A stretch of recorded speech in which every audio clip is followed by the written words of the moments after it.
Well, greetings and salutations, fellow members of Movie Club. Welcome to the newest meeting of Movie Club. I am, of course, your host for the evening. My name is John Campea. It is great to have you guys here. And we are, of course, here to convene, to discuss one of our favorite movies. That's what we do here. We talk about our favorite movies of the last, say 25 years. Sometimes it's a little bit longer than that. And today, guys, we've got a really good one. We've got I think it's arguably one of the greatest comic book films of all time. Today, we are talking about Captain America: Civil War. One of the truly great comic book movies, certainly one of the absolute best of the MCU movies, one of the biggest casts they've ever had before Infinity War and Endgame came along. And we're going to talk about it here. Joining me, of course, is Mr. Robert Meyer Burnett. Robert, how are you doing today? John, it's always a pleasure doing these with you. I feel that these are very worthwhile and fun, and I always learn something, usually from Ray. And, of course, joining us also is Ray. Ray, how you doing? Not today. Come on, Ray. I keep watching you. You're like a flower blooming. The more we talk about movies, the more your intellect wows me. Sometimes it's like an assignment, but this movie wasn't an assignment. It was a good. Now, had time. you seen this before? Yeah. Well, I don't know. I just thought I'd check. Oh, you mean have I seen it before? Yeah, I've seen it maybe 3 times. Oh, okay. Yeah. This is what we've seen. So here's how today's meeting is going to go, guys. Rob, Ray, and I are going to talk about Civil War here for a little bit to start off with, and then we're going to spend most of the time taking your live comments and questions, observations, thoughts, theories, whatever, about Civil War. Now, I should let you know, for those of you who are watching live, we've already turned off the super chats because they filled up really, really fast, like a half hour before we started the video today. So, and we need time to get through that. So we've already done that, but we will get to all those live questions that you guys sent in here in just a little bit. So guys, let's talk about Civil War. Now, this is a very loose adaptation of the comic book storyline. The comic book story, of course, very, very different, but still, we have to hear. So what basically kicks this thing off is where does the opening scene take place again? Is Lagos. Lagos. Oh, well, there's a scene in the past. Right, you're right. Flashback scene. But we get into Lagos. They're there. Crossbones makes a great return. We see the Avengers in operation. By the way, first thing I noticed that stood out to me watching this movie was, wow, they murder a lot of people. Like, the Avengers kill a lot of people. Like, it was straight up like with Falcon, he just straight up, he comes in on a guy and he's like, oh, and he blocks one bullet with his wing and then just pulls out his guns. Bang, bang, bang, bang, just shoots the guy dead. Iron Man, realizes, okay, there's a couple guys behind that. Okay, just beep, 2 rockets fire out, blow both those guys up. I mean, they just have no problem. I have a weird. I don't know if I watched a different one than you guys, but I went to watch the 4K version on Disney Plus. And there's an IMAX version, but it opened with the Winter Soldier. Well, that is the opening scene. Oh, okay, okay. I just want to make sure I watched the right one. Yeah, the flashback. Okay, of course, we're introduced there in the opening scene. Okay, of course, okay. All the catchphrase words. One of my favorite memes of the Will Smith stuff was Chris Rock tells a joke, Will Smith laughs, and then the next picture is of Jada Pinkett Smith looking angry, saying the trigger words for Winter Soldier, and then the next frame is Will Smith getting up, going over and slapping Chris Rock. I like that a lot. But this is this is the beginning of what's going to eventually fracture them. And of course, it ends in Romanov trying to detonate. Scarlet Witch, still just known as Wanda, tries her best to move the explosion away, doesn't send it in the right direction. People die, which kicks off the whole idea of the Sokovia Accords. We're also introduced to a subunit of the Avengers that we've never seen work together with Scarlet Witch, Black Widow, Captain America, and Falcon, right? Just them 4? Yeah, well, we hadn't seen Wanda working with them before at this point. This is the first time seeing her, and you can tell they're kind of field training her a little bit too. This is right after Age of Ultron where she's introduced. But like you pointed out, Ray, what I love about this film is it's showing the Avengers working with, you've got Natasha, you've got Falcon, and you've got Steve Rogers, who are soldiers. They work with military precision. They're all classically trained military officers with the added benefit of having Wanda, and they're very capable and really good at their jobs. And John, one of the things that I really love about the MCU, and specifically in Winter Soldier in this film, there's a lot of talk about what is a comic book movie. Let's take the comic bookness out of this film. Let's pretend that the subject matter was not derived from a comic. Let's say it was a novel. Something like this could be a Tom Clancy novel. This could be a Hunt for Red October novel, or it could be like, a Clear and Present Danger.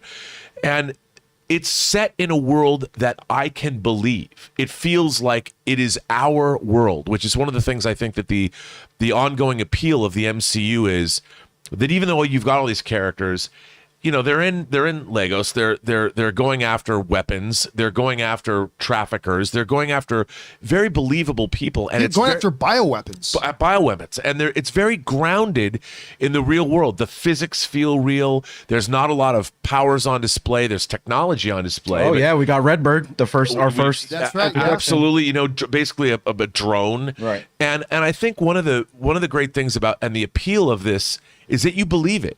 You buy into the fact that this world exists and it has real physics. It's got real people that act accordingly. Let me correct myself. Red Wing. Yes, was it Red Wing? Okay, yeah. Before anyone said it's Red Wing. All right.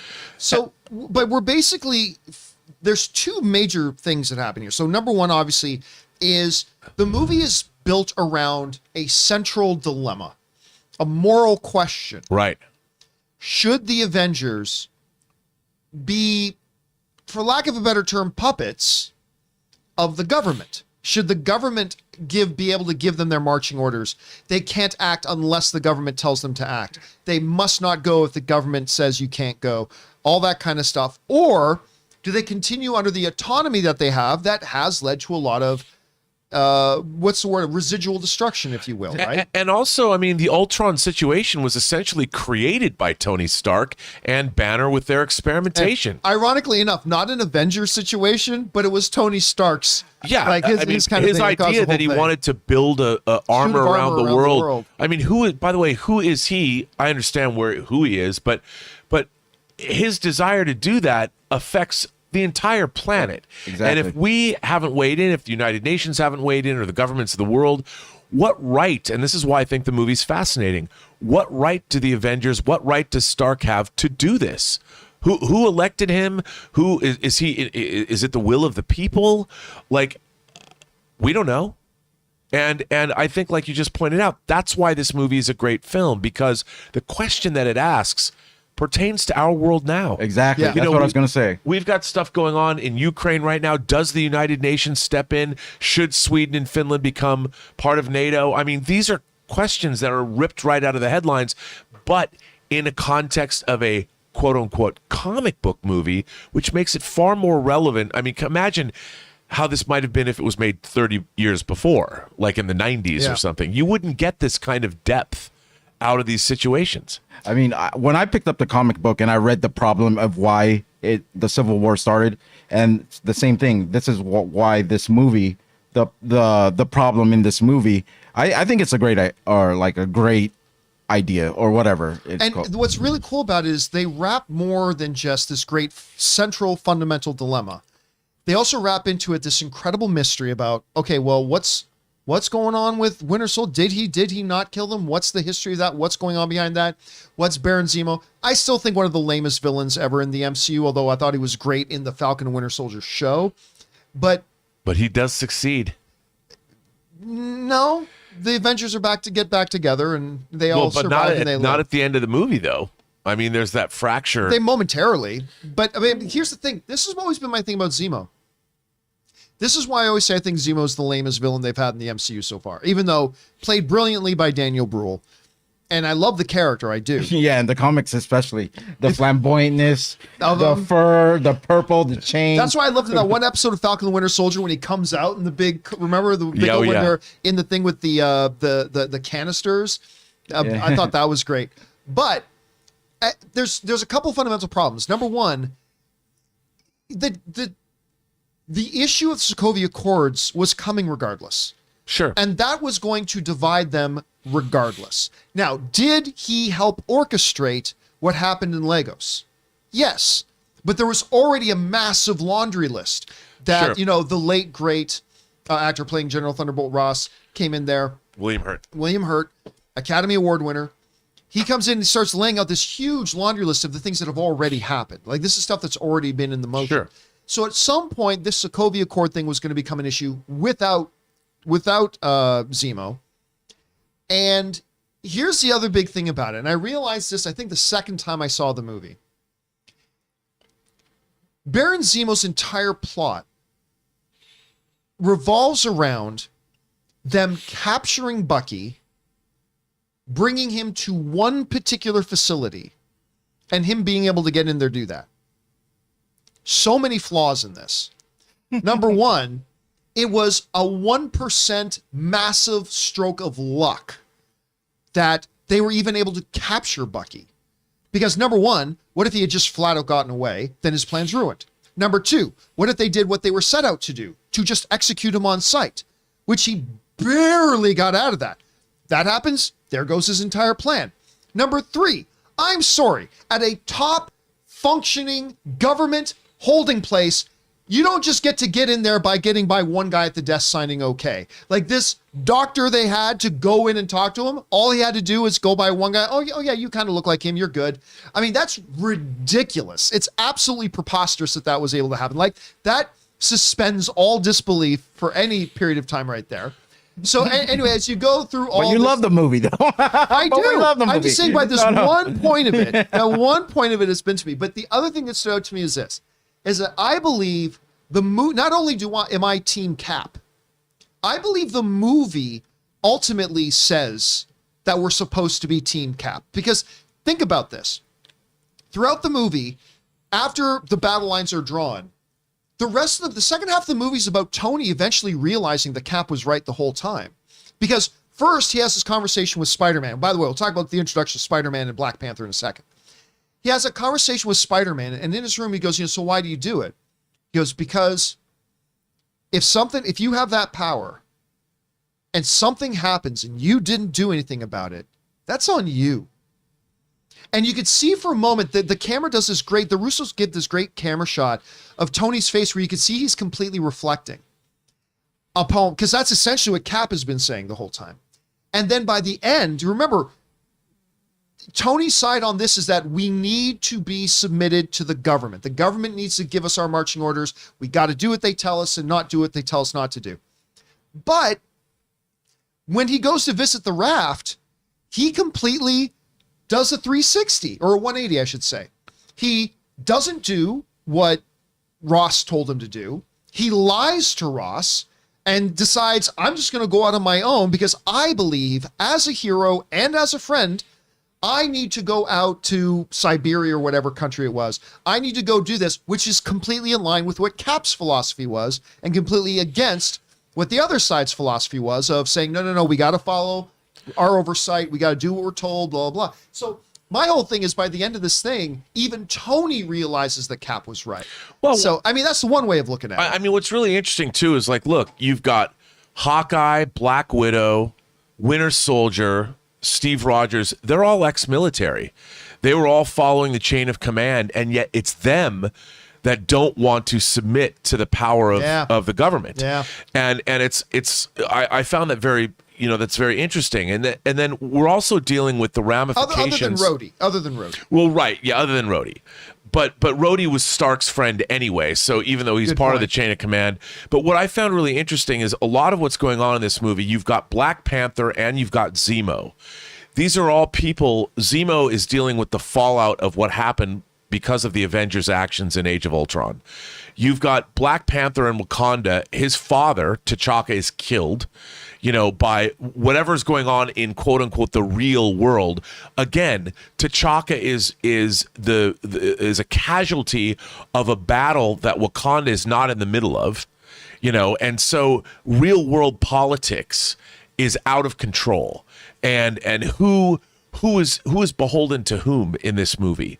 And like, why shouldn't Black Panther avenge his father's death? Why shouldn't Wakanda get involved in real world politics if their leader is assassinated when making a speech in the United Nations or wherever? I mean, there's all of these really interesting questions about how is power distributed throughout politics, how is it distributed through countries, how is it distributed through the Avengers themselves and the agencies they deal with. All of this stuff makes this film incredibly compelling on a number of different levels, and it's asking you moral and ethical questions about governance and about policing, about all kinds of things. Now, it doesn't come out and tell you this and bang you over the head with it, but it's definitely a part of the story. And the script, this movie, along with Winter Soldier, has a lot going on that I think a lot of people poo-poo, like, well, I don't watch comic book movies. Well, this film, all you had to do is, as I said, this could be a Tom Clancy thriller, the way it's written, and then everybody would say, what a great thriller this movie is. The conflict in this movie, I saw it a little bit differently, not as like strict as it sounds like John was saying, like about how you like puppets or whatever of the government. I always thought of it as if we have a problem, you have to go about things, but just within our rules of combat.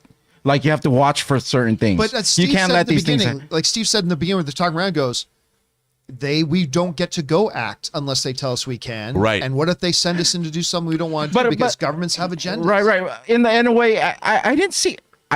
I'm probably gonna get really, but I didn't see that as being that bad. You know, like if there's some sort of like That's control, Tony's position, like some right? strategy. If there's some strategy and control that makes sure people still live, and that everything's done the safest way if we have to go to war. But that's the point Tony made. Yeah. Like Tony, the one part, like I as a viewer too, because I'm Team Cap, but Tony brings up this great point, and so does General Ross.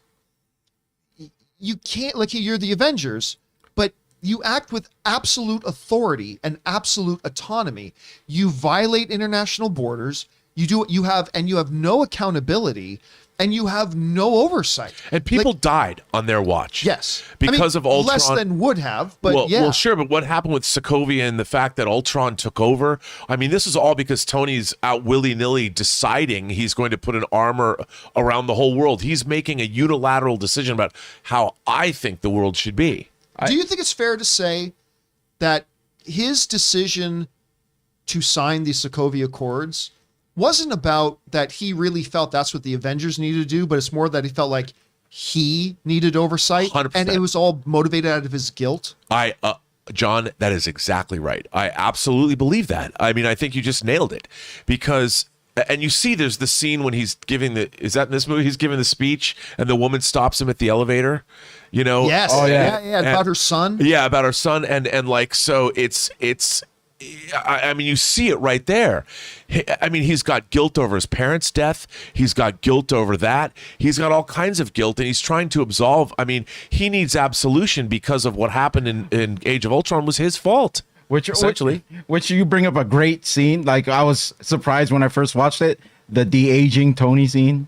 Oh, that was so. I was like, whoa. Looks so, yeah. I was like, oh wow, it like reminds me of what movie was he? I can't remember the name of the movie that he 16 was. Candles? 16 was he in 16 Candles? I don't think it was 16 Candles. No, but it reminded me of 16. He's in not Weird Science. But anyways, it reminded me of one of his Turf. older movies. But yeah, that was Tough Turf. Yes, he was. that was a good, it's surprising, but it looked really good, that scene. No, and that scene's a terrific scene. I mean, Yeah. again, they show you what you need to know about Tony's relationship with his parents.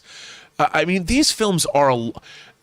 That's why it really bothers me when I hear filmmakers that I really admire poo-pooing these films as if these are beautifully crafted, well thought out, well performed, beautifully made movies. And how heartbreaking is it? To your point about the layers, how heartbreaking was it too? I still remember the first time I saw this movie, when you realized that what Zemo is listening to on the phone is not a message he just got for his wife. It's the last message he has from his dead wife. Yeah. And that's the only comfort he gets in life is just re-listening to that thing. My wife, your sister, Right. she still has voice Oh messages yeah, I can't. from your dad. I know. But I mean, like, so like I see that because I know Anne still keeps the voice messages. One day from I your will dad. listen to that when I better about it. Right. But so I'm watching this in the movie and I can I totally get that because my wife does that. And then but these are layers, Rob, that just, your comic book movies. No, they're way more than that. And also look at T'Challa is now dealing with T'Chaka's death. So Black Panther and Tony Stark have something in common, they without even realizing it yet. And they're showing this to you as it's unfolding. I mean, every scene is adding to these layers, and it's forcing you, like, as an audience member. I remember when the comic series came out, which side are you on? Were you team Cap or were you team Stark? And what was so great about the comic series is as you read along, you were constantly shifting, at least I was as a reader, going, sometimes I was team Stark, and then other times I'm like, no, I'm team Rogers. And so this movie does the same kind of thing. As it moves on, you're wondering, well, maybe Tony is right, or no, maybe you want to go with Captain America, but you're constantly wondering as a viewer, what should I think? It's not telling you what you should think. It's presenting all of these shifting things happening all the time. So you as the viewer are constantly engaged by what's going on, and you're asking yourself, what do I believe? Like, where am I here? Like, for me, the whole time, the only reason why he's on Cap's side was because he had Scarlet Witch, and that's it. Because but their points of views, I actually saw both of them. Like, I actually saw both sides of the coin, and I really wouldn't know where to go myself if I were in that situation. If I was a hero, because I see both sides of the coin. Like, I would want to be under some sort of organization, like as in being organized and not like having accountability. Yeah, and not breaking rules of any other. Because if you're a hero, you assume the whole world is yours, right? With that much power, and then you go over to a different country, you don't realize, hey, we do things. There's a certain thing. There's certain rules that each country goes by. That's why we stay civil. We're not a democratic country. Yeah. I don't necessarily believe in you. And another thing they do brilliantly in this movie is, we haven't talked about this yet, but one team goes and gets Ant-Man. Another team goes and they both staff up. They staff up, and these characters, they're both enamored, like our new characters, Ant-Man and Spider-Man, are enamored of the people that have come to get them, and they're not really part of this ideological discussion yet. They're just like, wow. Okay, I'm sorry, but that opening scene with Paul Rudd's first scene, Captain America, I shouldn't be shaking your hand like that. I know you too. You're great.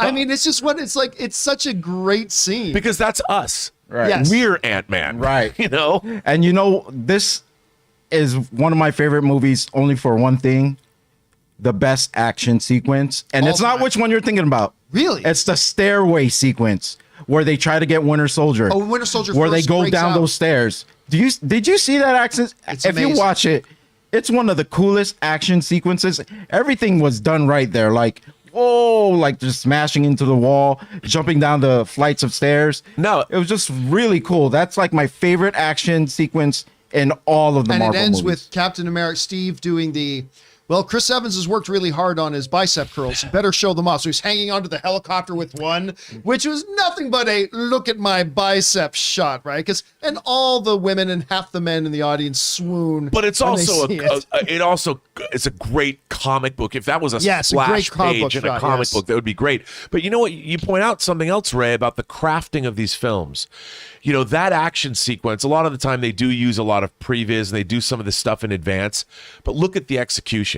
The same way the execution of the fight in Winter Soldier, in Winter Soldier in the elevator. Oh, right. America's like, that's exactly what that reminded me of, but longer. Yeah, and these are brilliantly executed action sequences. And I'll tell you something. I would even say that in Phase 4 of the MCU, I think people are maybe they don't find it as satisfying. Yeah, because the movies are sort of going backwards in a little bit of a way, where this film is part of a bigger tapestry. So we have a lot of emotion going on. There's a lot of, it's the levels of depth in the film that make it so compelling. Coming off of Winter Soldier, coming off of Age of Ultron. So we're really we have really deep multiple layers in what's a comic book movie. So Mary, correct me if I'm wrong here, guys. Mary in the live chat is saying the scene. The helicopter scene. It was in Winter Soldier. It was in Winter Soldier. No, it was Winter Soldier. Because he had a shirt on. He breaks out, right? They break. Zemo breaks him out. Stairwell fight in the commissary. He takes out Black Widow and Carter. He almost kills Tony Stark because he had the gun, but they blocked it with a thing. And then he gets up to the roof, gets in the helicopter. Steve tries to stop him. No. But remember, Steve, this whole time, he's in his Captain America suit. No, because he's still in the prison. No. This is remember, he's Winter Soldier's trying to escape the room that he's hiding in, right? And he breaks through the wood floor to get his bag. When Steve actually thinks he's going to hit him. Confirms in live chat. It's Civil War. It is Civil War where he's pulling the helicopter. Yeah, where he's holding on to the helicopter by one hand and the building thing by the other hand. I swore that was Winter Soldier because he had a white shirt on. But I guess if you guys say t-shirt, because remember, all of his gear has been taken away from him. Because remember, they just got arrested because of the chase in the tunnel with the traffic. So their shield, his uniform, all that was taken away from him. So he was in civvy clothes in that scene. Which, speaking of Captain America, I want to bring up something. I was watching a bit of it again last night. Theory. Wild theory. Early in the film. In which film? This film? In Civil War. In Civil War. Early in the film, after, Ross had just come and said, look, we're going to do the Sokovia Accord things. And then all the Avengers just left there to discuss amongst themselves. Steve gets a text message. And the text message just says, she's gone. It happened in her sleep. Right? That's it. In big letters from an unknown number. From an unknown phone number. Now, a lot of people think and assume that text message came from Agent Carter. But it didn't. Because when Tony gets to the funeral, number one, he had no idea she was Peggy's niece. And number two, Falcon has to nudge him. He looks up and they see that Sharon's up at the point. He's like, he had no idea she was there. It was totally surprised. So who would have sent Steve Rogers a text to say Peggy's died and is so familiar that he didn't even have to say Peggy Carter. Just had to say she's gone. She died in her sleep. I propose this. It was old man Steve Rogers. I'm going to propose the wildest of wild theories that old man Steve Rogers, who at the end of Endgame went back in time to be with Peggy and is now in that world and was there the whole time. I think the other Steve might have known about it, but anyway, maybe yes, maybe no, but I think it was old man Steve Rogers that sent the text to this Steve Rogers to let him know that Peggy had died. I have nothing to back that up with, but it's what I got. I don't know. What do you think, Rob? That's pretty interesting. That's definitely interesting because obviously there's a little bit of overlap now that he's come into the modern age. That's fascinating. See, Afad Free saying that old man Steve's in a parallel universe. No, he's not. He's in this universe. Yeah, he's in our universe. He's not in the because he parallel went universe. over and he was there to meet. He went to the rendezvous spot to meet he knew Sam and Bucky would be. He went there to meet them because he knew that's where they would be. And he got to have his life with Peggy. Oh, no, old man Steve was in our universe. Yes, he was. 616 the whole time. You know, if you guys haven't seen a movie called The Final Countdown from I remember that. It's kind of but there's a similar thing that I'll bet you $1 million. You know what, John? I think you could be correct about that. I mean, but that hadn't happened yet, so they probably left that in as an Easter egg to use to revisit somewhere. And at the end of Endgame, you might be right about that. I remember thinking, isn't it weird? Because it's the same writers. Yeah, it is the same writers. I just thought it's weird. How familiar are they just to say she's gone? And there's no name attached on the phone. It's an unknown number. I just thought that was interesting. Anyway. I'm sorry. I had to go over because why was this my favorite scene? I was saying, and I'm just rewatching it right now, and there's so many little things in it that make it the best. Like even one part where one of the SWAT team guys, he's about to fall over and Cap actually saves him from falling all the way to the bottom. Like you still see those little things where he's still all this heck is going on around him. He still has the frame of mind to save a soldier. But that's why these movies, the whole MCU is as successful as it is because it's so carefully thought out. And then when Bucky jumps off of the building onto the lower one, that shot where he's like this, Oh my God. And that's when we first see Black Panther in his suit. Yeah. Which is their confrontation. It's such a great sequence. Again, you're introducing in this movie 2 Marvel characters, legacy characters. Black Panther was created, I first think appeared in 1966, and then you've got even older Spider-Man. 2 big legacy Marvel characters are introduced in this movie. I'm hoping Doctor Strange, Multiverse of Madness, has one of those for us, at least one.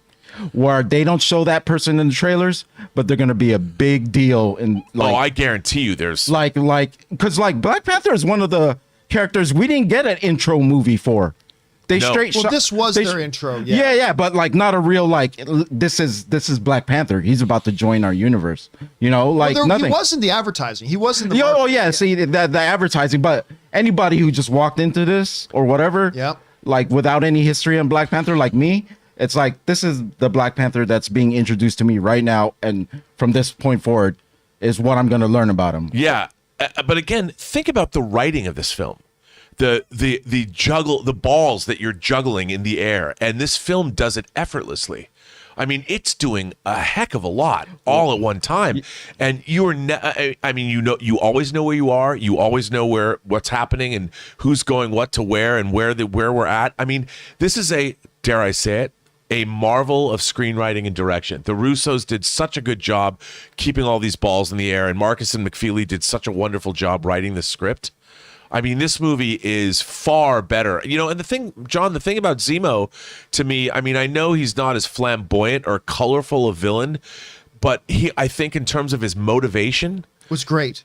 Yeah, absolutely. It was marvelous. You know, and as somebody who I was raised Jewish, so the question of the 2-state solution in Israel is something I've been hearing about my whole life. And, you know, you really understand the legacy if people are oppressed and they come from areas where they're deprived or they lose relatives or the ongoing bloody conflicts that occur. I mean, how many Zemos are there in the world today? We see them everywhere. America comes up against them, and they're created by us. And Zemo is essentially a product of what Stark's hubris brought the world. And that in itself is interesting too. By the way, I wanted to point out another little thing that always struck me a little bit wrong. After the what I consider to be the greatest action sequence in comic book movie history, the airport scene, because everything that happens in that action sequence is steeped in narrative and story and character background, and there's a richness to it all. But one of the parts that kind of bugs me about it is right at the end of the fight, Vision takes a shot at Falcon, who is chasing War Machine and Iron Man, who are chasing Cap. And they say, take out Falcon's jets. Vision looks, takes aims, and fires. And as he fires, Sam notices the shot coming and evades. He dodges. And of course, the shot goes on, hits Rhodey. Rhodey falls, totally should be dead. There's no explanation in comic book movie, in any realm of reality, that Rhodey wouldn't have died from the fall. It doesn't matter that he's wearing Iron Man Inertial armor. dampening. Yes. Inertial dampening. Even inertial dampening would have done it. When your body is moving that fast and all of a sudden it comes to a stop, your internal organs are going to turn into soup. So he would be dead. But aside from that, is that afterwards at the hospital, Tony says to Vision, how did that happen? And Vision said, I got distracted. I didn't think that was possible. I'm like, wait a minute. He wasn't distracted. He saw the shot. He took the shot. His aim was perfect. It's just that Falcon dodged and it went on and hit him. But yeah, other than the fact that Rhodey should be dead and that he should have just said, hey, what do you want me to do? I aimed perfectly, but he saw it coming and he dodged. I gotta say, I always get a kick out of seeing War Machine suits. Those are like my favorite suits. Just the War Machine. They look beefy. Yeah, they're so beefy. And also, like, going back to Vision, like, he was actually helping hold Wanda in that compound, right? Right, absolutely. And it kind of reminded me of what was going on, like, with the whole story and smaller scale. That's what Cap thinks being under the government would be like, being in the compound, being watched over the whole time. Well, that's another thing. And look at how Wanda's being treated, and Wanda herself, even in Civil War, she also is a victim of what happened in Sokovia. You know, before that, a victim of Hydra, a victim of Tony Stark, and a victim of Tony Stark, all the way back. And so this legacy of violence and even this goes all the way back to Iron Man 1. where Stark graphically it's depicted a Stark weapon winds up right next to him. He almost gets blown up by his own weaponry. So this ongoing theme that's gone through the entire MCU up to that point is still being repeated, and this legacy of violence and warmongering has been running through the whole MCU to great effect. Can we go back to where they finally get arrested? Right after the chase, like the cool chase scene where Black Panther is keeping up with Captain America. Oh yeah, that was so cool. They finally get them right. They surrender, and then they have to give up all their weapons in the prison or whatever facility. Yeah, and so from there we get the big argument. Sometimes I want to punch you in your silly white teeth. Your perfect teeth. Yeah. That scene was one of my favorite scenes in all the MCU, where it's just now Cap and even though they're warring, he mentions, well, me and Pepper are on a break, and Cap, see, with real legitimate empathy, Tony, I'm so sorry. He even though all this garbage is going on, he's like, I feel for you. You're going through this personal problem, and I just lost Peggy Carter. Yeah. And again, there's all of these exchanges between the characters. That was our first hint of a little passive aggression from an actual action of actually doing something. I don't know. Before that, it was just all jokes. Yeah, but this one was I want to punch you in your teeth. Go back to the original Avengers when they're getting in each other's face, and Cap says to Iron Man, "Put on the suit." Oh, right. I'm sorry. I completely forgot about that. They've always had, and then even in Age of Ultron, when they're on Clint's farm and they're right. You're right. And rips, or not Tony, Cap grabs the log and rips the log in half and stuff like that. No, but he went personal with physical appearance on that one, though. Yeah. Perfect white teeth. I sometimes want to punch you in your perfect white. Or he says, I'm happy for your dad. I was really goes, oh, you knew my dad? Oh, I never knew that. He only mentioned it every other effing day or whatever it was. I love that. But that whole thing. I only bring that up because we get to who's your guy, and then we get to the Spider-Man introduction, which is great in the theater. As soon as you heard that song come on, and it said, what did it say on it? Queens. Oh yeah, Queens. Yeah. Everyone went woo. I didn't even expect that part, because I was wondering the whole time, how are we going to be introduced to Spider-Man? But as soon as it went Queens and the crowd erupted, I was like, oh my and God. Of course, we're introduced to Hot Aunt May. Hot Aunt May, but also let's talk about the fact that I think Tom Holland was perfectly cast. Oh, so good. When you meet him, so the word winsome comes to mind. Oh, my God. My God, what great casting. And his relationship, again, it's almost like a shorthand, the kind of writing when Tony Stark and Peter Parker start interacting. This is why we watch movies like this. It is wildly entertaining between the two of them, and we've never even met Spider-Man yet. This Spider-Man. From his voice and just the way he does things, he comes off as a young kid in that scene. But yet he's polite. He's well-bred. It's Mr. Stark. He's stuttering. He's like, what are you doing here? You know what I mean? Right. You know what I'm doing here. You signed up for the whatever. He's like, yeah. That's all YouTube. They fake all that stuff, right? And then he pulls the costume out of the top. It was so good. Yeah, that whole scene was so great, and the interplay between Robert Downey Jr. and Tom Holland is just. How do you not? And it continued on to be great after this. Absolutely. It's why we go to the movies, man. And this is not. People take this for granted now. This movie, all of these scenes working together, this is very difficult to do. Oh yeah, very difficult to do. A lot of people wondered if Winter Soldier, and we're going to have to do Winter Soldier as one of our movie clubs one of these days. But coming out of Winter Soldier, which at the time, a lot of people thought this might be the greatest comic book movie ever made. And then Civil War came out and they thought, well, this might be the greatest comic book movie. But coming out of Civil War, there was the question, okay, was that a lucky shot?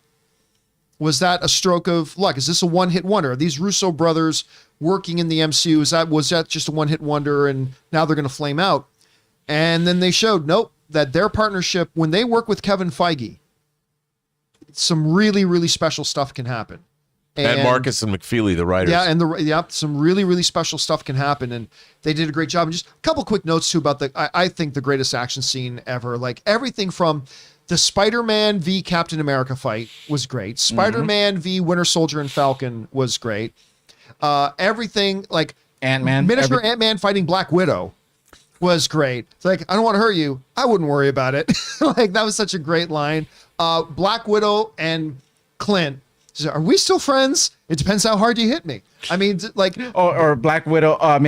Clint and Black Panther. I haven't introduced myself yet. I'm I Clint. don't care. I don't care. That was such a, or even going back before that, like one of the first moment of the MCU that really gave us a true glimpse into Wanda Maximoff's power was when she decided, no, I'm not grounded anymore.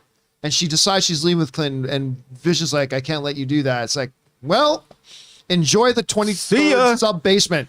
Boom! It's like, holy shit. That's Vision she just did that to. And that was our first little glimpse. And what's funny is that she could have done that the whole time. The whole time. She just the whole time. She could have just left that thing if she wanted to. You know?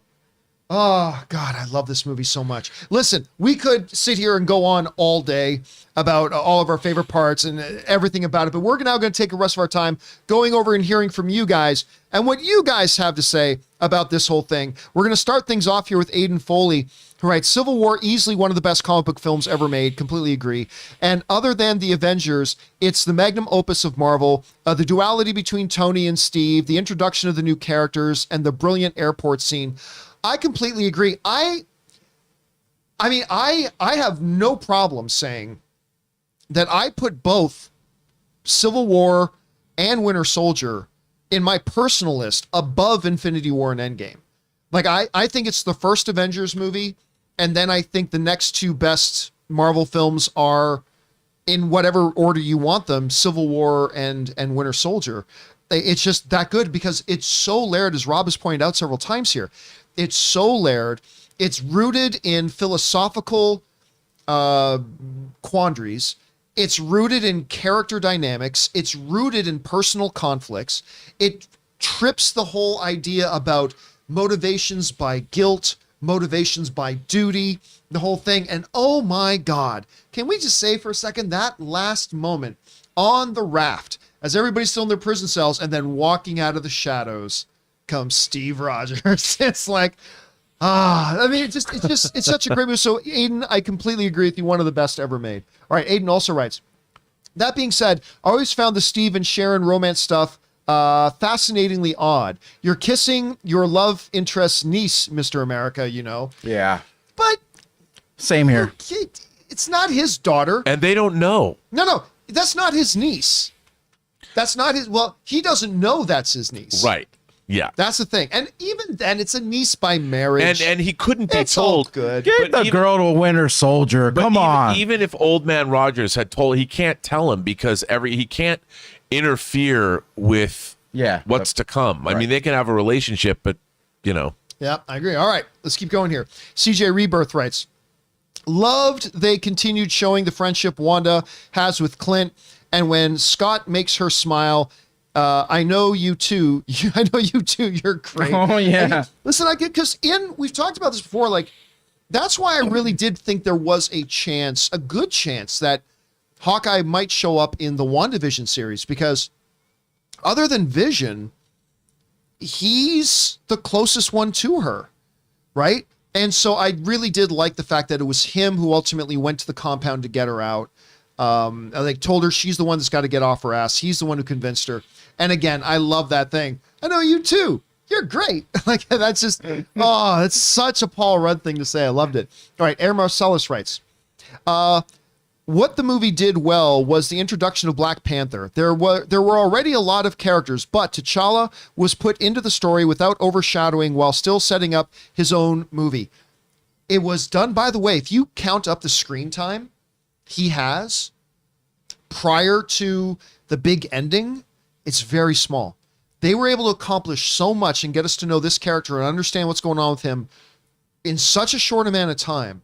But the fact that this movie, Rob, was able to have so many characters and introduce us to two of the most important characters in the MCU, Black Panther and Spider-Man, at the same time, was nothing short of miraculous. What do you think the key to that was?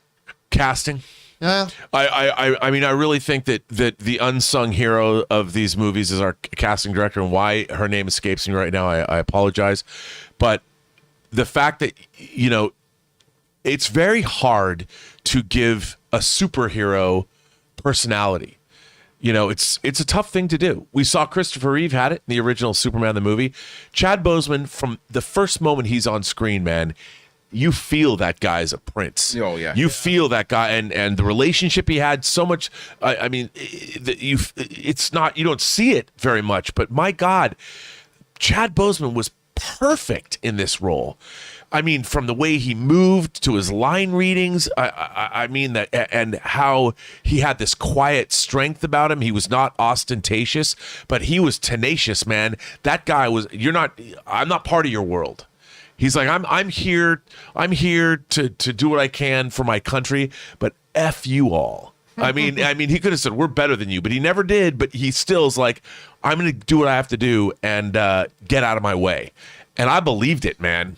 I wouldn't get in his way. For me, who doesn't like long movies, I think the Russos, what they did is they got straight to the point with the point fitting within the story without too much backstory on each character, enough for you to be interested in knowing more if there is more. But they got straight to the point. What, like his father was killed in that accident. He wants revenge on the guy that he thinks did it. Real easy, and real that's quick. it. That's it. And These movies trust the audience to be smart, to get it.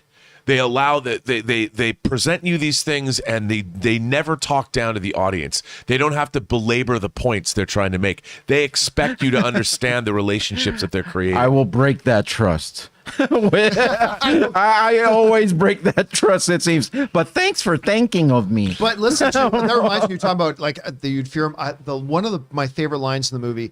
They've been arrested. They're in the transport car together, and he says, you know, so tell me, Captain Rogers, as a warrior and king, how long do you think you can protect your friend from me? Or that line, I'm just paraphrasing, but it's like, oh my God. He didn't even move, and he just said it behind him. Yeah. And Captain Rogers was sitting there, had to take it in the ear. So good. Okay, next up.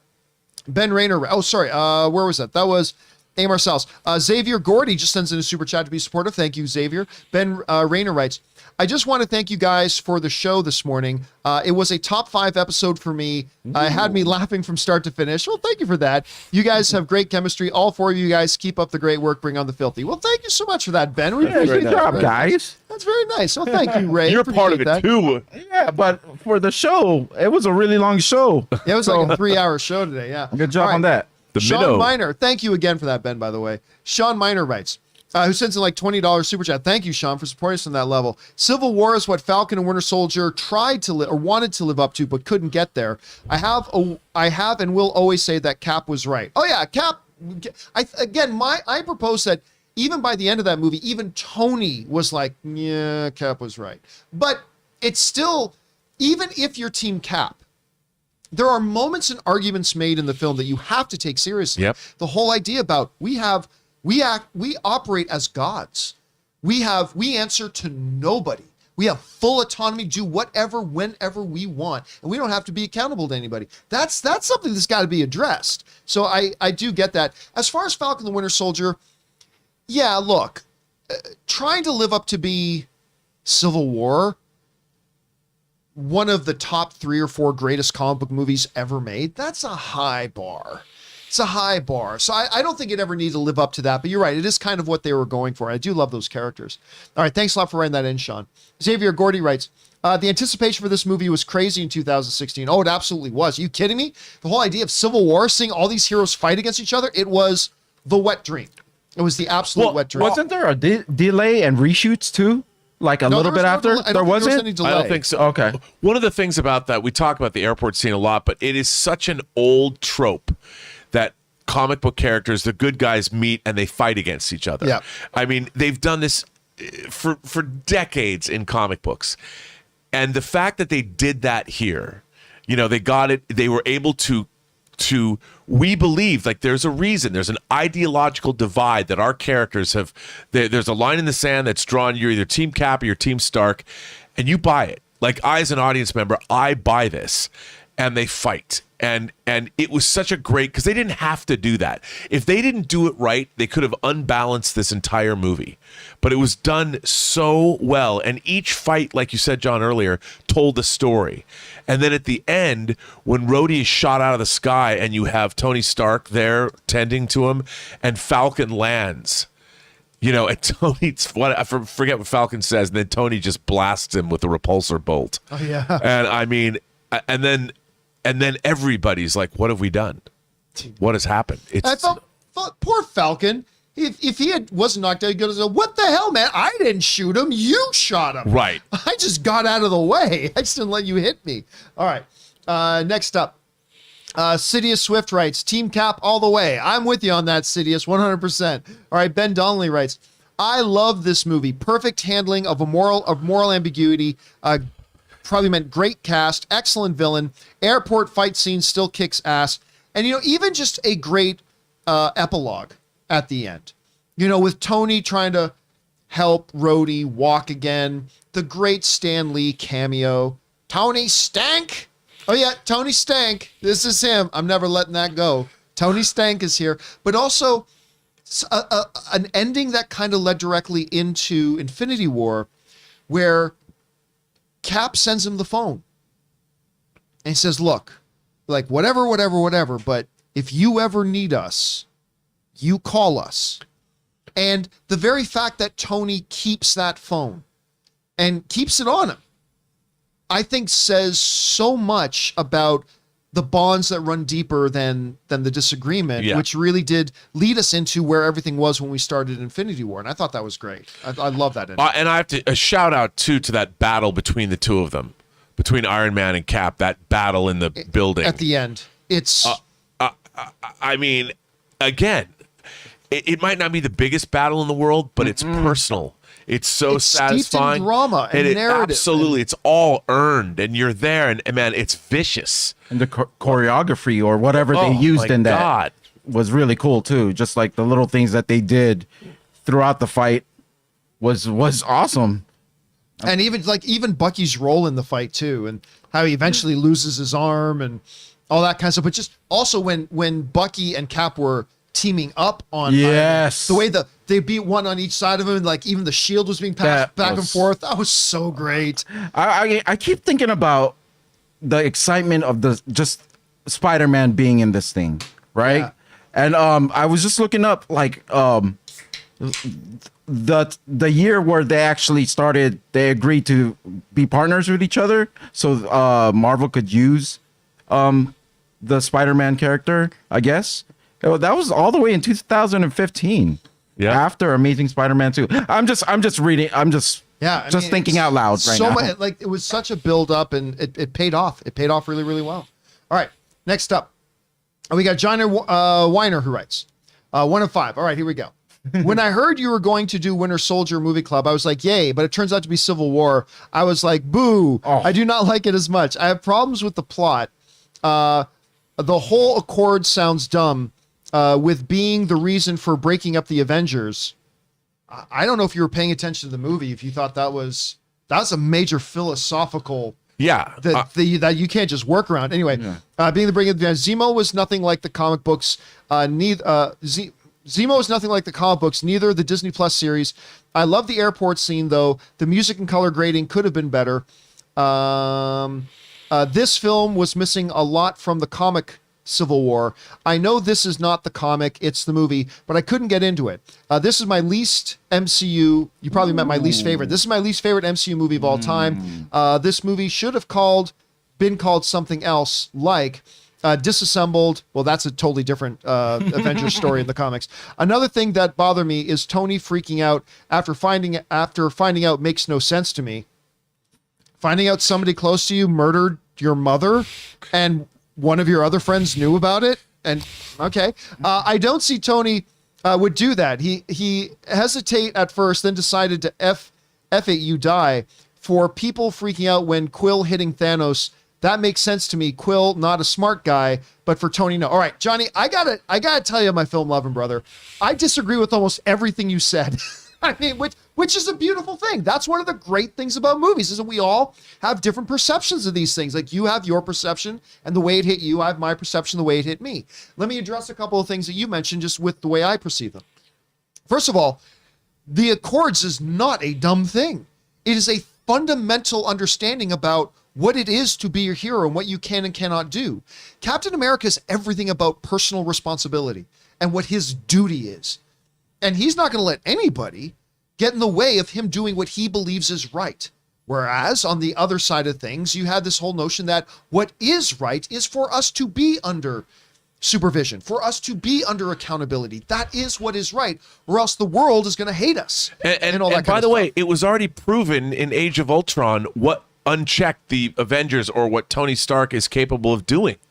I mean, the Ultron program could have gone a lot worse than it did. The world could have been destroyed. Could have been destroyed, and that's where the Sokovia Accords come from. I mean, there's got to be accountability. We can't have that happen again. Now, as far as stuff like Tony wouldn't have done that, have you found out somebody murdered your mom? Listen, but see, I agree with you when it comes to the Star-Lord comparison. This is why I've always argued, like, it is so stupid that Star-Lord did that. I'm like, no, it's not. It's not that dumb.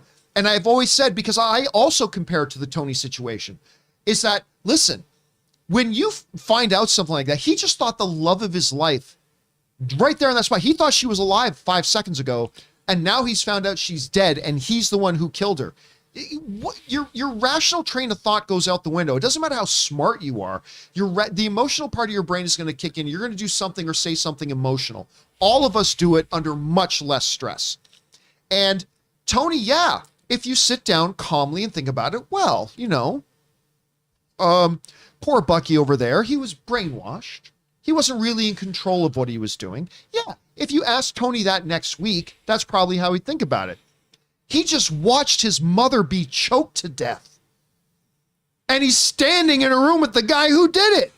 I don't care. Like, that's going to be in terms of multiple levels, Winter Soldier himself has been victimized for decades. Yes. Turned into a mindless assassin, taken out of cold storage every couple of years to pull a job and then thrown back in cold storage. I mean, that's almost a fate worse than death. So that's another thing about this movie, is Winter Soldier is entirely sympathetic. All right, let's keep going on here. But hey, man, once again, But Johnny. Can I bring up a point for him? Yep. For me, too, beginning of the Civil War, when I saw the sides, I was like, yeah, in my dream world, it would have been a bigger scale like we saw in Endgame. But MCU wasn't there at the moment. So yeah. So they used what they had in their arsenal, and it was perfect. And they even got an extra guy. Two extra guys. Black Panther and Spider-Man. So they did what the impossible. They put their roster against each other, which you never see in anything. By the way, a couple people bring up a good point in the live chat. It's like, hey, listen, if you had asked Will Smith a week after the Oscars, if you went 1 week in the future and said, Will Smith, hey, Will Smith, at the Oscars, Chris Rock's going to make this joke, should you walk up on stage and smack him? Will Smith a week from now will go, well, no, that's not the right thing to do. That's not how we handle ourselves. It's going to ruin my image. No. But in the moment, yeah, it doesn't excuse him. I'm just saying, in the moment, he acted a little bit differently. Anyway, all right, let's keep going on here. Thanks for writing that stuff in, Johnny. Before the show, you would have smacked him. All right, Ben Donnelly writes, if you don't approve of all this, the Accords, yes. The politics, not really. 2 people in a room can get more done than 100. That, of course, is one of the first lines we hear from T'Challa in the movie. 2 people in a room can accomplish more than 100. That's such a great line. One of his best lines. I mean, other than, what he says at the end of Black Panther. Like, what is it? The courageous... Oh, I don't remember the exact cross barriers, the foolish build walls, or something like that, right. Which was obviously also at the time a very political statement. But still, I think that line that you just quoted there was that's why it's funny to me, because there's a lot of fans who are always like, I don't like politics in my films. This movie's entirely like Winter Soldier. It's entirely about politics. It's just not about our politics in the real world. It's about politics in general. And his father runs a whole kingdom or country or whatever. Right. Of course, there's always going to be politics when you're in leading. Well, a bunch even the of people. Sokovia Accords is political. The whole thing. You know, I mean, But Coppola, once said, all film is political. right. All film is political. There's definitely a part of that. All right. Let's see. Thanks for that, Ben. I love that quote. Orange Hand writes, you said multiple times during the pandemic that you don't fault governments for taking steps to protect their people. So how is it wrong and foolish, your words, for governments to support something they believe is in the best interest of their people? Was King T'Chaka supposed to be okay with superpowered vigilantes getting his people killed? No, I get it. I get why the governments, don't misunderstand me saying that I am Team Cap with believing that the governments were wrong to think that some oversight might be needed. I think there are valid arguments on both sides. And if you're, especially you're Lagos, the Avengers came here and blew up a building and a whole bunch of our people died. I mean, there's a difference between saying, I agree, saying you agree with somebody is not saying you disagree with somebody else. Right. If in the whole debate about Team Cap or Team Steve, or Team Tony or Team Steve, I am Team Steve. I mean, obviously, but there's no real. This is the funny thing when people try to take the comic book movie stuff and translate it into a real world paradigm. There are no superpowered beings in our real world. I don't know if you knew this, but there are no actual superpowered beings in our universe. There is no real Avengers. So there's no direct correlation between a real world example versus what's going on in the movie. In the movie, where you do have these superpowered godlike beings, one of which being Captain America, then yeah, I am team him. That doesn't mean I completely believe that every single shred of argument, because you've heard me say many times during this stream that, hey, you can't just act with complete autonomy and whatever I say goes and we're gods and we don't have to respect any authority. We have no accountability. There are definite pro arguments to be made on that. So I don't, in a fictional sense, I don't mind the idea that the governments of the world felt like we need to do something to reel this in. But from Cap's point of view, I'm totally Team Cap. It's the same dilemma that we were faced with our last movie club meeting, Man of Steel, right? Wasn't it Man of Steel? No, Aliens was our Oh, but Man of Steel before that, where they're like, "What? How are we sure you won't turn around and destroy us?" Right, exactly. That's really what the government is as worried about here. They need to know what's going on, so they can protect themselves. I mean, well, and they've already seen the results of what happens when Tony Stark's technology runs amok. There's got to be some kind of oversight, and if there isn't, then how can a government ever feel protected when superpowered beings can walk in and either topple your government, take out your command and control, destroy your infrastructure? How do you believe anybody? Where's the trust? Sign on a dotted line.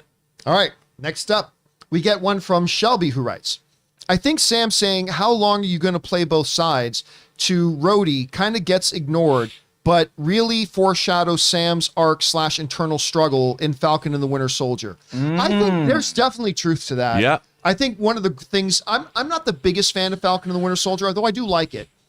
But one of the big things about it is it follows Sam's character's development and arc through to its logical conclusion. Damn. He had the struggles he had to have. He had to ask the questions that character would ask. And I think that's a great observation, Shelby, that it goes all the way back to lines like that in there. What do you think? I totally agree. I mean, look, Falcon and Winter Soldier also, in terms of getting political, and it also went back to a great Marvel Comics series.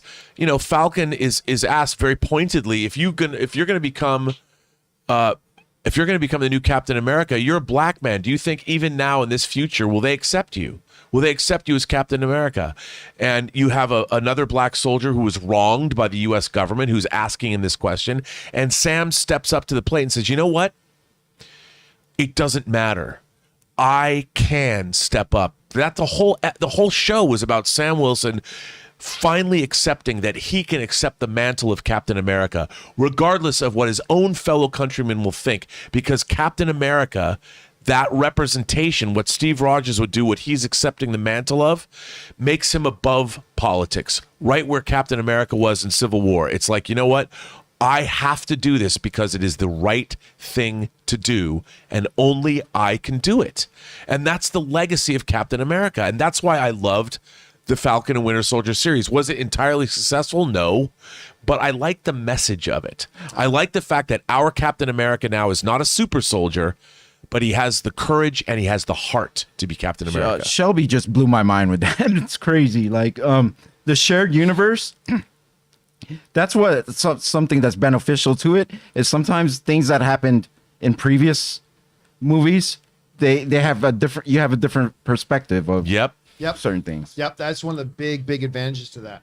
All right, thanks for writing that in, Shelby. All right, Ben Olette writes, I feel that Civil War is one of the best stories in the MCU, as well as best directed. I remember seeing it Thursday night at the 2.5 hours flew by.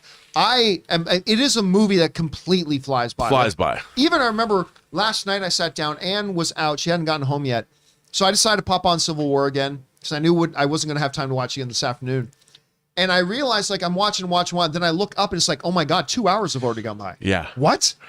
There's only a half hour left in the movie. I cannot believe how fast that movie flies. This movie is compulsively rewatchable. You know, I say that The Social Network is one of my favorite rewatchable movies. Yes. This is up there. I agree. Completely agree. We were almost late for Moon Knight because of this movie. Actually, we are probably going to be late from. No, last night. Yeah. Because I was like, isn't Moon Knight on already? But we just kept watching it because it was towards the end and everything was so then all of a good. sudden we looked at our watch. It was like, oh my gosh, it's already 5 after midnight. We got to put on Moon Knight. By the way, guys, speaking of Moon Knight, we do have, for those of you guys watching, tuned in here at the John Campea YouTube network, we have our Moon Knight after show, our open spoiler discussion. We were originally going to do it at 4. We're going to clearly have to push that to 4:30 because this is running a little bit long. But so spread the word. Our Moon Knight is going to be pushed from 4 to 4:30 because we don't want to be late for that. You guys are Iron Men. Yeah, look at this. Look at this day, man. Iron people. It's been a Iron people. It's been a long day already, but we have more to go. All right. Next up is Daryl Best Wadley, who writes, the only reason the big hero brawl happened is because Tony didn't want the military to kill Cap. It's actually kind of nice. I mean, no, and I think that's a great thing that shouldn't be overlooked, Daryl. It's like Tony, while maybe he was motivated by guilt and maybe he would, but whatever, at the end of the day, he was like, no, let us go after him. Because he just wanted to bring him in peacefully, all that kind of stuff. He also knew, it's like, who are you going to send after Cap? There's a lot of people about to die or get hurt. Or at least get hurt. Like, who are you going to send after Wanda Maximoff, Falcon, Captain America, Hawkeye? Like who are you going to send after? There's not enough. End well. There's not enough plaster for all those broken bones, at least, because no one's going to die for sure, unless Scarlet Witch does something accidental. But there'll be a lot of broken bones. Lots of broken bones. Well, and what's interesting is one of the things I really like about what we're going to get, hopefully, in Doctor Strange is, Scarlet Witch's grief starts, in this film. You see the how she is grieving. That's why Vision is looking after her. And it continues on. These threads continue throughout the MCU. That's why I'm hoping that I don't think Doctor Strange is going to be like this film, but I hope to see an examination of Wanda's guilt that continues on what we saw in WandaVision. That we're going to get that kind of resonance, emotional resonance. All right. Here's the next one. Chase Olivius, who sends in like a $20 super chat. Thank you so much for that, Chase. By the way, I love this quote. Even if everyone is telling you that something wrong is something right, even if the whole world is telling you to move, it is your duty to plant yourself like a tree, look them in the eye and say, no, you move. I love that line. It's a great quote. Love that quote. That one is, that's the other thing. This movie is so freaking quotable. There's so many great moments like that. Was I sleeping through this part? Who said that? That was at the funeral, was it not? Was that not Sharon Carter at the funeral? Oh, okay. Oh, yeah. I think it was. I mean, correct me if I'm wrong in the live chat, but I think that was read at the funeral. Because I think I want to say that was from a comic book. That's actually from a. Was the origins of that line from a comic book? Yeah. I think that's from. When I heard that, I keep remembering that from an actual comic book. Nonetheless, itself. that's a great quote. Yeah, I love that quote. All right. Next up, we've got Shelby, who writes, all that effort just to see it fail. Did it? Of course, the Nemo thing at the end. Nemo. But that's Zemo. the thing but I did like that because look, I don't think necessarily Zemo had his plan allowed for all he wanted to do was sow unrest, cause a fracture in the group. How far he would get, how much that happened, I don't think he really knew. He had a plan, he executed on it, and it probably, if you asked him, if you could say, Zemo, how did you feel about it? I think he probably would have said, it worked better than I thought. That's still my problem, though, because the with or without the Lagos incident, the Sokovia Accords were coming. Sure. Cap wasn't going to sign them. And at some point, an event was going to happen where that was going to pit Cap working outside of the system, whatever. And so that's why I still kind of go, Zemo is an incredible character. And he was probably my favorite part of Falcon and the Winter Soldier. I love that character. Especially his dance number. But I mean, I don't know. I just see his whole plan was kind of, his whole plan was kind of, what's the word? Redundant. His plan was redundant because that was something that was already in motion anyway. Right. But still, I do love the character again. But did he know that? Did he know that? He's not a part of the government, though, so he might not have known. It's just been a coincidence, right? Well, listen, if he knew all those other government secrets, he had to have known that something like that. Come on, I'm just trying to cut him a break. And if this didn't happen in this movie, he would have had another plan that he would have formulated and gone after them in the future. He would have figured something out. All right, let's keep going. He was committed. Ben Donnelly writes, one of my favorite things was how Steve and Tony's argument came from their character arcs, namely Steve's growing disillusionment with authority and Tony's ongoing efforts to make things right. Yeah, it was kind of steeped in his guilt because, listen, Captain America, the First Avenger, he would have been, yes, sir, we're soldiers. Here, do my duty, sir. You give me my marching orders. That's what I'll do, sir. But his sense of duty is only overridden by his sense of right and wrong. And as we get through Captain America, the First Avenger, and then through Winter Soldier. And look what happens in that. That's totally where his distrust comes from. The greatest betrayal ever of Captain America. A guy that is first through the door, throw himself on a hand grenade and finds out he awakens in the future and the power structure that he's been given completely betrays him and resurrects the very evil he was fighting in the 40s. Yeah, he ain't ever going to trust the government. Ever. Ever. Not with the whole decision making of what's right and wrong. He's never going to do it. From Tony's point of view, he has seen firsthand what happens when he's unchecked. So you're absolutely right. Their positions come from their character arcs in the story up to this point. It's a great observation, man. All right, next up, we've got Chase Olivis, who writes, Team Cap all the way. I'm personally with you on that, Chase. Daryl Best Wadley writes, even though it's Cap's movie, this really should have been the third Avengers movie. Also, was Cap going easy on Spider-Man, or did he get the drop on him? Oh, he was totally going easy on Spider-Man. Because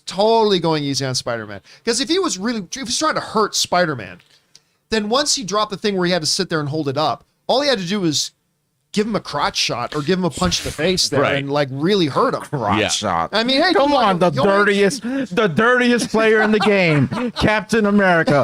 Woo! Come on, dirtiest. The heel turn. And as far as I've heard all the arguments before about this is Avengers 2.5 and blah blah. Here's always been my argument. Every movie has tons of characters in it. They're not just necessarily characters that you're familiar with, right? There's always a lot of characters. It's just that in this one, we recognize all the names. We know Hawkeye and we know Vision and we know all that kind of stuff. To me, this movie is definitively a Captain America movie. Yeah, absolutely. We followed his perspective most of the time. Exactly. It follows him. And yes, all the supporting characters in it are definitely faces we know and recognize. But when you look at the Avengers, like the first Avengers movie, right? That is an absolute balance of story across all of those main six characters. Yeah. Right? It was every bit as much Thor's movie as it was Tony's movie, as it was Black Widow's movie. But this was definitively a story about Steve Rogers and the decisions he makes. And that's why I'm kind of comfortable with that myself. All right. Let's keep going on here. A. Marcellus writes, Henry Jackman is a great composer, but I liked his work on Winter Soldier much better. The theme he used for the airport battle fell flat for me. I'll be honest with you. I'm so enraptured by the airport battle, I don't even notice the music. But I agree with him. Sometimes that's the best thing about music is to not notice it. Yeah, I mean, if I could fault any of the Marvel movies, I wish their scores were better sometimes. Like I loved Alan Silvestri's score for Endgame, but like the Portals theme is great, but there's none of it's memorable. No, why don't these characters all have a musical theme that we can whistle? The only one is Winter Soldier. He's right. There's that main theme where the boat scene in the beginning, where it's like dun dun dun dun dun dun or whatever. Like that's the only song that runs through my head like throughout all of them, all the MCUs. It's the one thing that I always thought. Look, the MCU has obviously done it better than the DCU so far in general. But the one thing I always thought the DCU did better is actually their musical scores. I've always found that their scores in their movies to be like top notch. Sometimes MCU does really great, sometimes not so much. It's our friend Cliff Stevenson, but I can't answer it. Cliff, you should be watching our show right now. He's probably watching his show right now and he wants to comment. He wants to yell at me for saying something dumb. All right, let's keep going here. Next up, Daryl Best Wadley writes, Peggy is really the reason Cap was indifferent on the Accords. After her funeral, he realized he couldn't budge on the matter. I don't know that I agree with that. I mean, obviously, hearing Sharon give that line, like even when they're telling you to move, you say, no, you move. I'm sure that definitely deepened his conviction. Right. But you got to remember, he already parted with the Avengers before the funeral. Yep. Like he was already making his argument in the meetings. We can't do this. I'm looking to see right. if Cliff, by the way, sent me a message. Oh, did he send you a text? All right, you can look that up. He did not. All right. So, I mean, maybe it might have deepened his conviction, but it looked pretty clear to me, even before he got that text message saying that Peggy had died, that he had already planted his flag. Yes. He already knew his position. No one could deny the impact of Peggy on Sure. Steve. It's just her impact has been with him throughout all his appearances in every movie. All right. Yeah. Next up, we got Movies Matter just sends in a super chat to be supportive. Thank you, Movies Matter. Chase Olivas writes, if Thor wasn't busy with Ragnarok at the time, I can totally see Thor telling the general to kick his Asgardian ass. Yeah, I love that because there's a scene in it, and I've thought about this, where Tony is talking to Scarlett Johansson. He's talking to Widow, right? And he says, sure, any line on where Banner is? And she says to him, do you really think he'd be on our side? And obviously, Thor, God of Thunder of Asgard, is not going to go, oh, yes, Earthman, you tell me what to do. That wasn't going to happen. So if Thor and Hulk had been on Earth, they totally would have been on the Cap side, and that would have ended this movie pretty quick. Yeah. I completely forgot about those two. I mean, imagine if they were in there. I said they had their full arsenal on them. Those two are pretty big cornerstone pieces, but it would have made it very hard to... How do you do that? By the way, Ray, I wanted to comment on something you said. The thing about Peggy Carter is Peggy Carter represented to Cap the life he never had. Yes. You know, and the fact that there was this passage of time, he was denied the one love of his life, and all he had left really was what he believed in and his conviction. I think. And losing her, you know, when she's gone, he didn't have that because his love for her and she loved him. I mean, can you imagine? Talk about star-crossed lovers. They're literally time and space-crossed lovers when they should have been together and they're not. And when Captain America loses her, all he has left is his belief in what is right and what is wrong. But it leads to another great line in the movie because you're talking about like Thor and Hulk not being there. When Ross says to Cap, he goes, by the way, where is Thor and Banner? I tell you what, if I lost a couple of megaton nukes and didn't know where they were, there'd be questions, right? Like, there's one of the, and he's right. I mean, I think he's absolutely Those right. two are the powerhouses of that whole universe. All right. Next up, we got Abe 10 Alpha writes, this movie reminds me so much of Halo. Well, I don't play Halo, so I wouldn't know. Does this movie remind you of the Halo games, Ray? It's the games, or is he talking about the series right now? I have no idea, but I'm guessing he's I talking don't about the see games. anything anything right now. But it could be the two opposite of opposing views. How I don't want to get into it, but yeah, I could kind of see where it gets. All right. Next up, We got Remmer Bulldog who writes, Captain America Civil War is, in my opinion, is the greatest comic book movie of all time. I think there's a lot of people that think that too. And it also has the action sequence in the airport battle in any comic book movie of all time. This movie is a masterpiece. I mean, I personally still think the original Avengers movie is the greatest comic book movie of all time, but I've got Civil War top 3, top 4. I mean, I just think it's that good. And even if you here's the thing, even if you take out the airport scene, it's still a top 5 greatest comic book movie of all time without the airport scene. Like, that's just how good this movie is.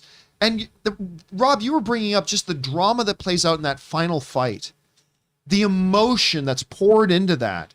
And then even ultimately, once Steve beats him, and you think for a second, I mean, as an audience member, I thought for a second I didn't think kill Tony, but I thought he was going to injure him bad. And instead he doesn't, and he just leaves him there. And also so dramatic when he says, that shield doesn't belong to you, and like whatever. So he leaves the shield behind. Like, there's so much. And the hurt in Tony's face too. Like, Tony feels betrayed and he's been hurt, and Steve is like, I mean, it's just so fucking good.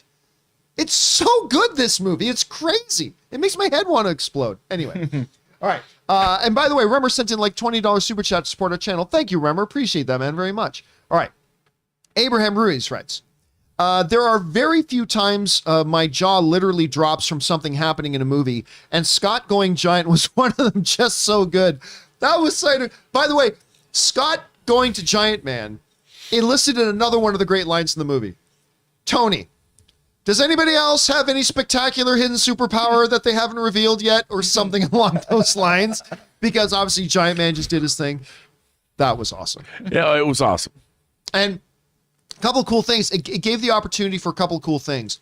One, we got to get a sense of just how powerful Vision is, because Vision just gives him a big gut shot and boom, like it knocks him right back and all that kind of stuff. And then when he flies through, Giant Man's like, something just flew into me. I mean, that was great. And then, of course, another one of the great lines where Peter goes, anybody watch that really old movie, Empire Strikes Back? And then Rhodey goes, damn, Tony, where'd you get this kid? How young is this kid? You realize how much dialogue is in the Marvel fighting.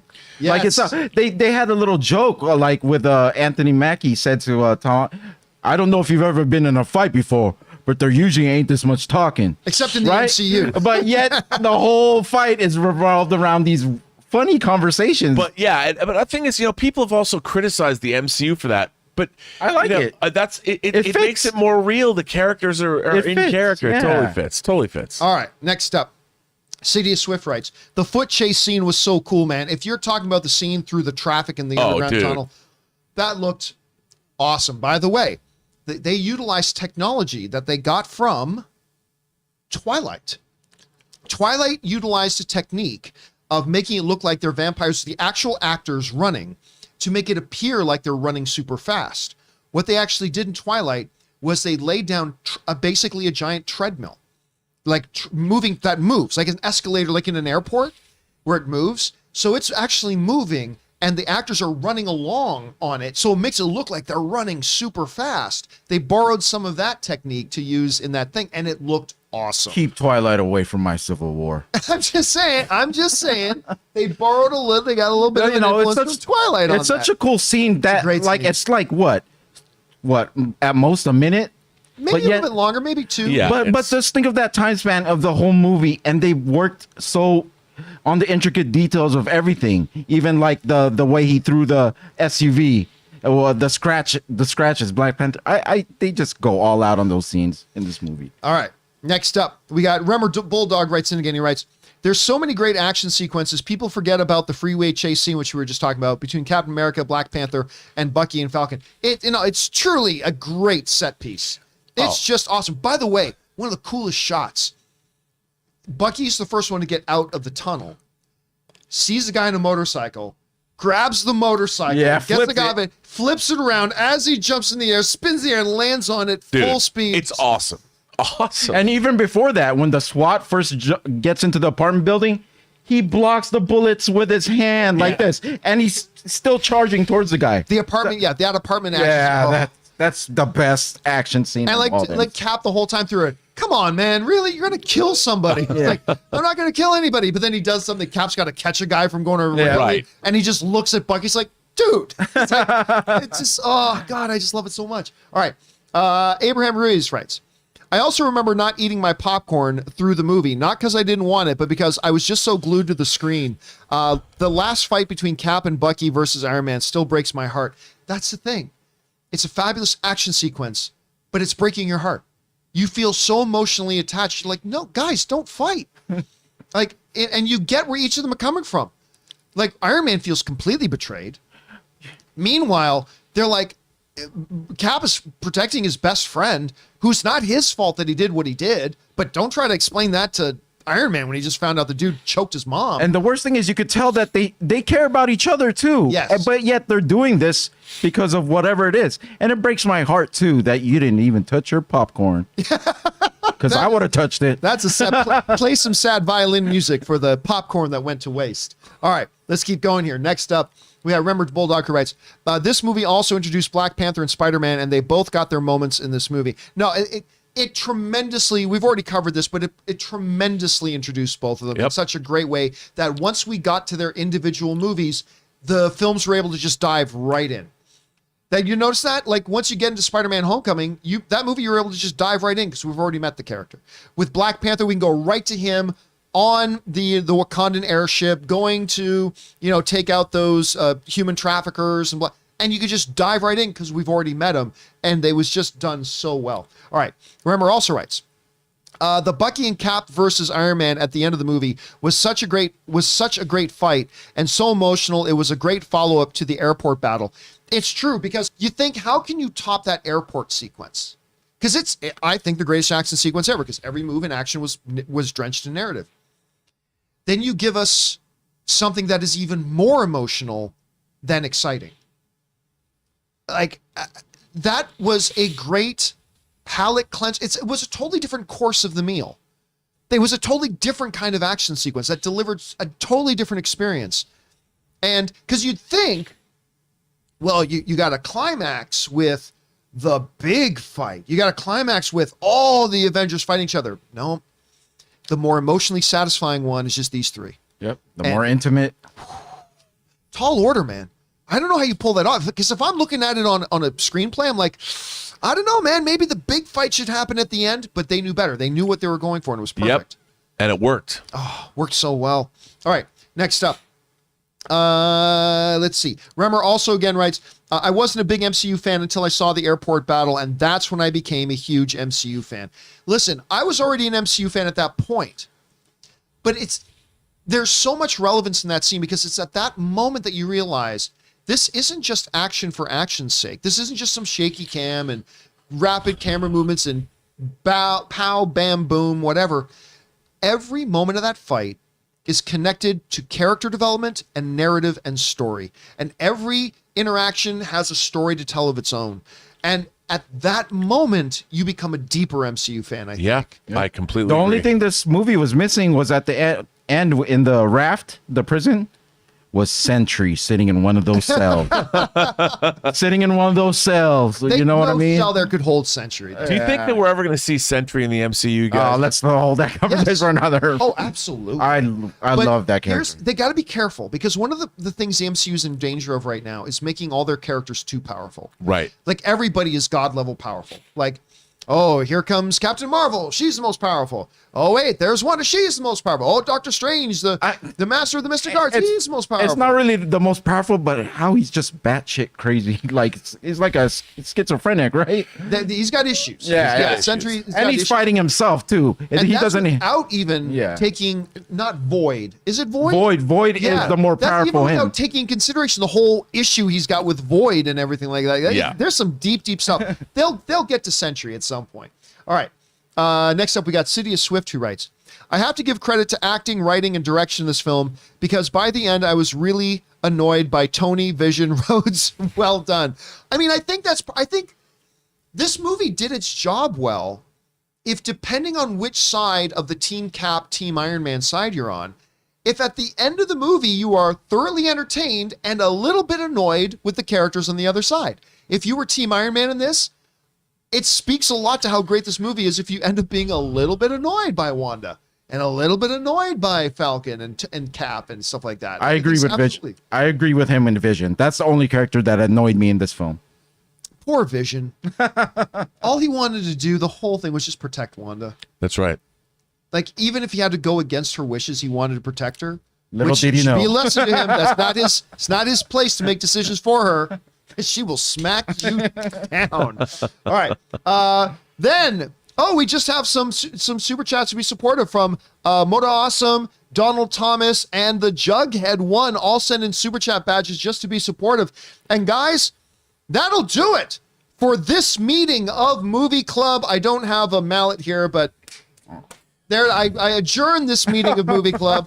Thank you guys so much for being here and joining us. Don't forget, starting next week, we have 3 straight meetings of Movie Club, all on the Lord of the Rings trilogy. Starting, Ray is crying because he knows these are long films. Have you seen them? Yes, I have. Okay. I don't remember them. Okay. So it'd be good to go back to them. Oh, yeah. It's give me a great excuse to watch them again. So we're going to start, obviously, with Fellowship of the Ring, followed by Two Towers. We may then postpone the following one till the following week because we've got CinemaCon coming up, or we might pre-record. It. But either way, we're going to have 3 weeks of Lord of the Rings, the original Lord of the Rings trilogy by Peter Jackson. Make sure you guys get brushed up, go back, start rewatching them, and get ready for that for Movie Club. Obviously, I want to thank Mr. Robert Meyer-Burnett for being here. Robert, where can people follow you online? John, you can find me on Twitter at BurnettRM, find me on Instagram at RMBurnett, find me on my YouTube channel, The Post Geek Singularity, or go to the Post Geek Singularity, or just postgeeksingularity.com if you want to send me a letter. And of course, Ray Ora. Ray, where can people find you getting ready to watch Lord of the Rings? You know that's like 10 hours, right? Like 3. Yeah, longer than that. Probably about 10. Just find me probably sleeping. Ray Ora with a 0. By the way, Mike Nedia just joined, became a channel member in the live chat there. Thank you, Mike Nedia, for being, and thank you to all you guys who are channel members here, by the way. Anyway, guys, you can follow me on Instagram and on Twitter, simply at John Campea. That'll do it for us for now, guys. By the way, a programming update. We're going to bump. I need a little bit of a break. So we're going to bump the start time for Moon Knight Episode 3 Open Spoiler Discussion to 4:45. So about 40 minutes from now. About 40 minutes from now, we'll start that one up. So if you guys have watched Moon Knight, if you haven't, you got 40 minutes to go and get caught up on it, then come on back and join us. We're going to do our Moon Knight Open Spoiler Discussion 40 minutes. But for now, that'll do it for us here on Movie Club. Thanks for being here, guys. My name's John Campea. Until next time, bye-bye.